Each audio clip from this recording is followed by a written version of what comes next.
I've always been the type of person who smiles when I feel like crying, laughs when I'm upset, and talks when I should be listening. My name is Emily, and I'm 26 years old. I've been told I have a certain kind of energy, the kind that lights up a room. I guess that's why people are always so surprised when they find out how broken I can feel on the inside. I hide it well. I've mastered the art of appearing fine, even when everything inside is falling apart. It's a skill, really. A skill I didn't know I had until it became a necessity. I suppose it all started when I was younger. Growing up, my parents weren't exactly what you'd call perfect. There was constant arguing, disagreements that never seemed to end. Love was something that felt like it should have been there, but was never really shown. I became used to the idea that relationships, or at least love, were complicated. Sometimes, they didn't make sense at all. So, I tried to get away from that. I promised myself I would never let love become something toxic or painful. I would never settle for less than I deserved. But life, as it often does, has a funny way of throwing you curveballs when you least expect it. At 23, I met Ryan. He was the kind of guy that made everything seem so effortless. He had this easy smile, the kind that could light up a room, and a warmth in his eyes that made me feel safe in a way I'd never felt before. We hit it off instantly. The way he made me laugh, the way he listened without judgment, and how he cared about everything I said made me believe that maybe I had found the one thing I had been searching for, unconditional love. I could talk to him about anything, and somehow, he always knew what to say to make me feel understood. When we first started dating, I felt like I was living in a dream. It felt perfect, almost too perfect. We shared the same goals, the same dreams, and it was easy to fall in love with him. It was everything I thought love should be, full of passion, connection, and laughter. But as time went on, something started to change. It wasn't that Ryan had changed, no, not really. It was more like I had started to change, or at least, the way I saw things began to shift. The laughter started to fade a little. It wasn't that there was anything wrong between us, it was just that things felt different. I would catch myself thinking about the future and wondering if this was really where I wanted to be.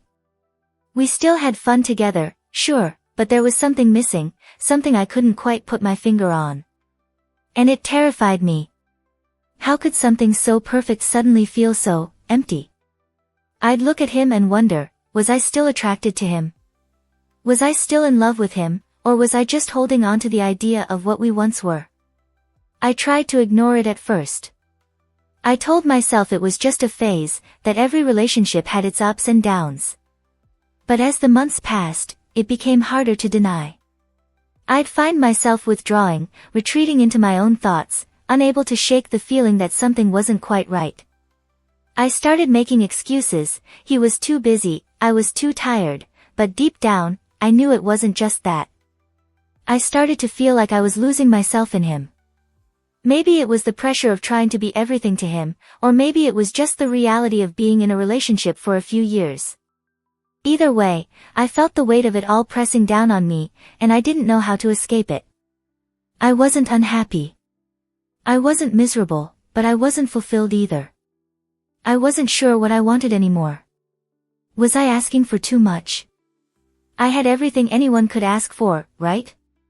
A loving partner, a stable job, a nice place to live. But even in all that perfection, I couldn't help but feel like something was missing. The worst part? I didn't know how to talk about it. How could I explain to Ryan that I felt like I was losing myself, without making it sound like it was his fault? How could I tell him I was scared that we had become more like roommates than lovers? The truth was, I didn't want to hurt him, but I also didn't want to keep living in this quiet, constant feeling of disconnection. And that's where the real struggle began. It's funny how sometimes the words that come out of our mouths are the ones we wish we could take back the moment they leave. I hadn't meant it, at least, not in the way it sounded. It was supposed to be a harmless joke. A little tease.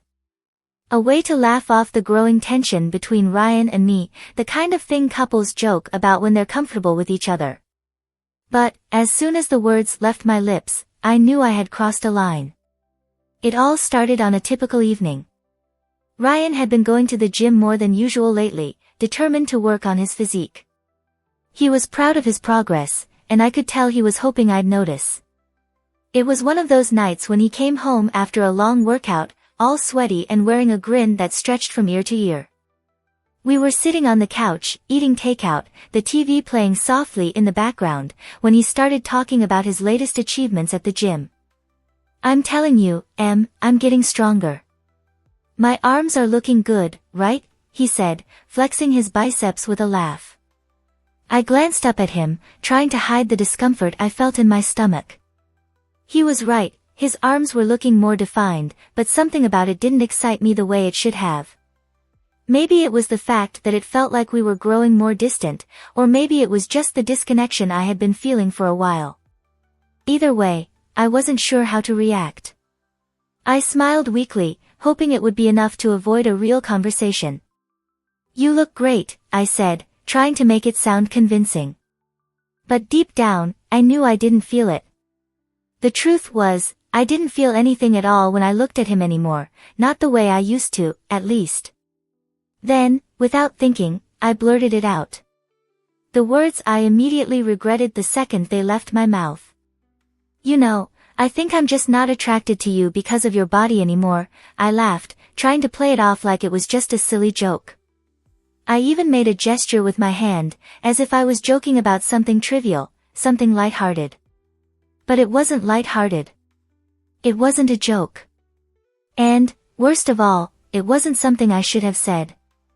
I saw his face fall almost instantly.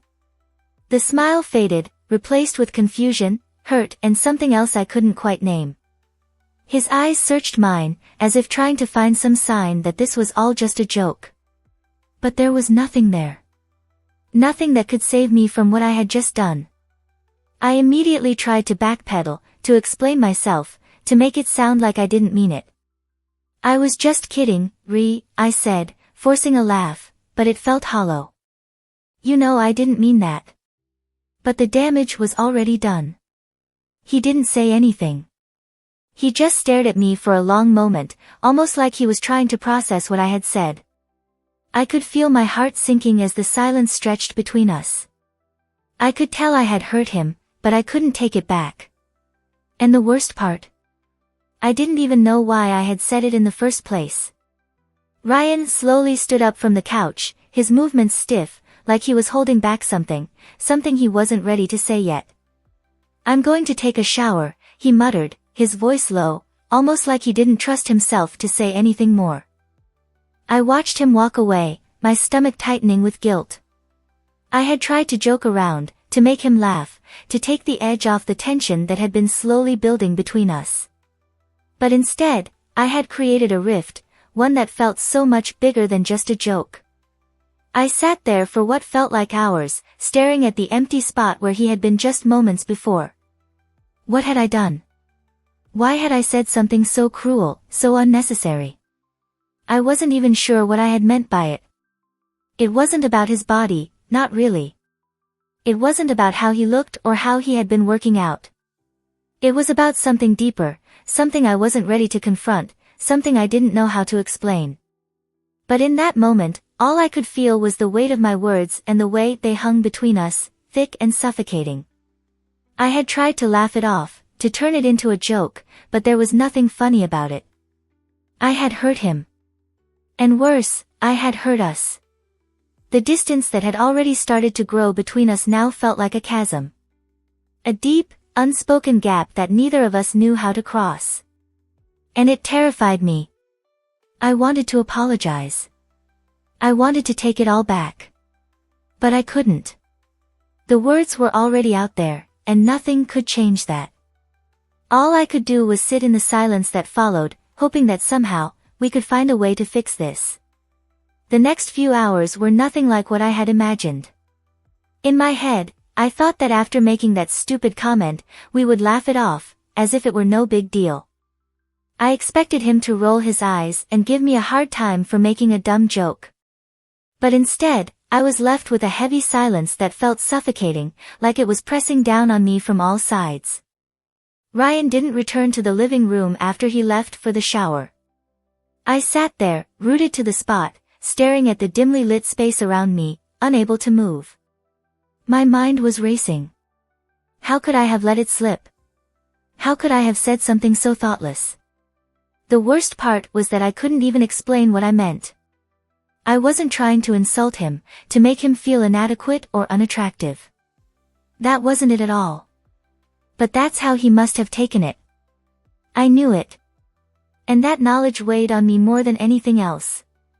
I heard the water running in the bathroom, the soft sound of it echoing through the walls. I couldn't help but think about how long it had been since we really connected. Sure, we talked, but those conversations were becoming fewer and farther between. We didn't laugh as much anymore. We didn't share moments of intimacy like we used to. It was like we were stuck in this pattern of existing side by side, but not truly living together. When the shower stopped, I thought maybe that would be my chance to fix things, to break the silence that had grown between us. I stood up and walked slowly to the bathroom door, my hand hovering over the knob. But something held me back. What could I say? How could I make him understand that I hadn't meant to hurt him? I didn't know the answer. And deep down, I realized that maybe it wasn't just about the joke anymore. Maybe it was about everything that had been building up, all the small cracks in our relationship that I had been ignoring, hoping they would go away on their own. But they hadn't. And now they felt like they were crumbling beneath me. Ryan emerged from the bathroom, his face still damp from the shower, but his eyes were cold. There was a distance in them that hadn't been there before. It was like I was looking at a stranger. He didn't say anything. He just grabbed his clothes from the bedroom and started getting dressed, his movements mechanical, detached. I stood in the doorway, unsure of what to do. Part of me wanted to reach out, to apologize, to tell him that I was sorry for what I had said. But another part of me was afraid that apologizing would only make things worse, that it would make him feel more distant, more disconnected from me. I had no idea how to bridge this gap between us, and the silence was becoming unbearable. Finally, after what felt like an eternity, he spoke. His voice was quiet, steady, but there was an edge to it that made my stomach turn. "Why would you say something like that, Em?" he asked, not looking at me. "Why would you joke about something like that?" I could feel my chest tighten as I tried to find the right words. My mind was racing, but nothing seemed to come out the way I intended. "I didn't mean it the way it sounded," I stammered, my voice shaky. "It was just," I paused, trying to collect myself. "It was just a stupid joke. I didn't mean to hurt you, Ryan. I'm sorry. I really am." But he didn't respond right away. He just kept dressing, his face set in that same, unreadable expression. It was like he was processing everything, trying to figure out what he felt. I wanted him to look at me, to show me that he still cared, but he didn't. The more I tried to apologize, the more I felt like I was pushing him away. Finally, after a long silence, he met my gaze. "I don't know what to say, Em," he said quietly. "I don't know how to deal with this." And that was the truth. I didn't know how to deal with it either. I didn't know how to fix the mess I had made. I had thought that if I made a joke, if I could just laugh it off, everything would go back to normal. But it didn't. It only made things worse. And now, I was standing here, in the aftermath of my own words, with no clear way forward. Ryan didn't say anything else. He just grabbed his keys and headed for the door. I stood there, paralyzed, as he walked out, the sound of the door closing behind him ringing in my ears. I was alone again, left with my guilt and the crushing weight of everything unsaid. I knew that what I had done wasn't just about a joke.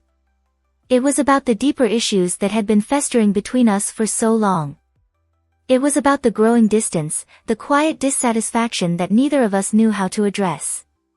And now, I was left wondering if there was any way to fix it, or if the damage had already been done. The next few days were a blur, a haze of missed glances, awkward silences, and unspoken words. Ryan wasn't the same. And neither was I. He became more withdrawn, less present in the space we once shared. It wasn't just the joke I made, it was everything that had been quietly deteriorating between us for months, maybe even years. The tension had been building without either of us acknowledging it, and now, it had manifested in a way that neither of us was prepared for. The silence between us was deafening. I tried to approach him several times, hoping that a small gesture or a simple apology would break the tension, but each time I was met with a wall. He would nod or offer a brief response, but it was clear he wasn't really listening. He wasn't really there. It was like I was trying to reach someone who had already checked out, and no matter how hard I tried, I couldn't get through. I spent hours reflecting on everything, the relationship, the joke, the growing disconnect. It was hard not to overthink it all. How had we gotten to this point? I thought about the days when we first met, when everything seemed so easy. When we would talk for hours, laugh until our stomachs ached, and share our hopes and dreams. I remembered how Ryan used to look at me then, how his eyes sparkled when he talked about his ambitions, how his touch felt like home. But somewhere along the way, things changed. It wasn't just the joke. It wasn't just that one moment when I blurted out something thoughtless. No, it was the underlying issues that we both ignored, the small moments when I felt unheard, when I felt disconnected, when I wasn't sure if we were still the same people who had fallen in love with each other. We had grown apart in so many subtle ways, and now it felt like we were living in different worlds. The worst part was that I didn't know how to fix it. I didn't know how to turn things around. I had tried to make him see how sorry I was, but it didn't seem to matter. He wasn't angry at me. He wasn't yelling or confronting me with accusations. Instead, he was just distant. It was the quiet type of hurt that felt more suffocating than any shouting match could have been. The kind of hurt that made me question everything. I knew deep down that I had to face the reality of the situation. The joke had only been a catalyst, an explosive moment in a much bigger problem. We were both to blame for the way things had turned out. I wasn't innocent in this. I had been avoiding the truth for too long, pretending that everything was fine when it clearly wasn't. I had stopped investing in our relationship. I had let my own insecurities and frustrations fester, and now they were boiling to the surface in the form of hurtful words. One evening, after a few days of barely speaking, I found myself sitting in the kitchen, staring at a half-empty cup of coffee. Ryan had gone to bed early, his absence hanging heavily in the air. I couldn't escape the nagging feeling that I had lost him. I couldn't escape the thought that he was slipping away from me, and I wasn't sure how to stop it. That's when it hit me, this wasn't just about the joke. It was about everything we had been ignoring, everything we hadn't addressed. It wasn't just about his body or how I felt in that moment. It was about the emotional distance between us. The way we had both stopped listening, stopped communicating. The way we had let resentment build without doing anything to address it. I realized then that the problem wasn't one single incident or one mistake. The problem was our inability to be honest with each other, to confront the uncomfortable truths that had been lingering for too long. I had been too afraid to admit that I wasn't happy, that something was missing. And Ryan, in his own way, had been avoiding the same truth. We had both been too caught up in our own worlds, too caught up in our own fears and insecurities, to really see each other. The thought hit me hard, if we didn't confront this now, if we didn't fix the things that were broken, we might lose each other for good. I couldn't keep pretending that everything was okay, and I couldn't keep expecting things to magically improve on their own. It was time to face the reality of our relationship and take responsibility for the things we had both neglected. I wasn't sure where to start, but I knew I had to do something. I couldn't sit in silence forever, hoping that the tension would just go away.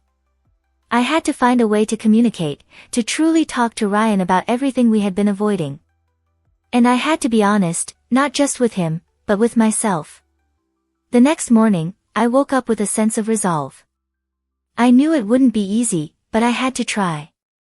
I had to stop running from the truth and face whatever was waiting for me on the other side of that conversation. We couldn't move forward until we addressed the past, and I wasn't willing to let things fall apart without giving it one last chance. I didn't know what would happen next, but I knew one thing for sure: this was the moment everything had to change. I woke up that morning with a mixture of fear and determination coursing through me. I had made up my mind that today, I would confront everything: the distance, the unspoken words, the broken connection, and I would do it head-on. I couldn't keep pretending like nothing was wrong. I couldn't sit back and watch the person I loved slip away because of my own mistakes and our mutual neglect. I found Ryan in the living room, his eyes glued to his phone, the usual quiet that had become our constant companion filling the space between us. His presence was familiar, but it didn't feel like it used to. There was a coldness that hadn't been there before, an emotional chasm that had widened between us. I took a deep breath, my heart pounding in my chest, and sat down next to him. For a long moment, I didn't say anything. The silence felt overwhelming, suffocating even, but I knew I had to break it. "Ryan," I said softly, my voice trembling slightly. He didn't look at me right away, but I could feel his tension. After a pause, he finally met my gaze. His eyes were guarded, but there was something there, something like a flicker of hope, or maybe just the weariness of a person who had been carrying too much for too long. "I've been thinking a lot about everything," I began, choosing my words carefully. "I know I messed up, and I can't keep pretending like I didn't say something hurtful. But it's not just that, Ryan. It's the bigger picture. It's us." Ryan's expression shifted slightly, but he didn't speak, so I continued, my voice gaining strength as I spoke. "I've been avoiding it. Avoiding the truth.